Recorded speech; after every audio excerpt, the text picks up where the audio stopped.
Hi అండి. నమస్తే. మీకు ఇష్టం ఎక్కువగా ఉన్న వారి మీద కోపం కూడా ఎక్కువగా ఉంటుంది. ఎందుకంటే కోపం కూడా ఒక రకమైన ప్రేమే. ఈ సమాజంలో ఎన్నో రుగ్మతలను ఉచితంగా నయం చేయగల ఏకైక ఔషధం నీ చిరునవ్వు. అభిమానం అనేది అప్పు లాంటిది. దానిని ఎప్పుడూ చెల్లిస్తూనే ఉండాలి.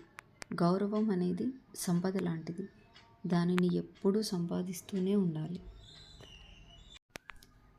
అర్థం చేసుకోకుండా ఎవరిని ఎంచుకోకండి. అపార్థం చేసుకొని ఎవరిని దూరం చేసుకోకండి. పైకి దీవెనలు, లోపల శాపనార్థాలు. పైకి ప్రేమలు, లోపల ద్వేషాలు. పైకి మనిషితత్వం, లోపల రాక్షసత్వం. ఇదే నేటి సొసైటీలోని మనిషి నైజం. మూర్ఖులు మాత్రమే నోటిని వాడుతారు. తెలివైన వాళ్ళు మెదడును వాడుతారు.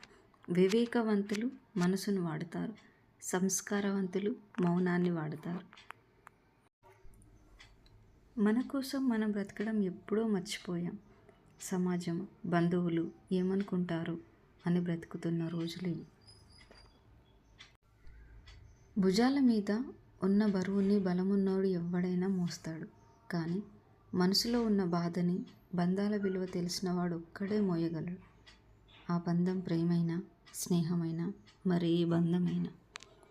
థ్యాంక్ యూ ఫర్ వాచింగ్ అండి. ఈ వీడియో మీకు నచ్చినట్లయితే ప్లీజ్ అండి like and subscribe. Thank you.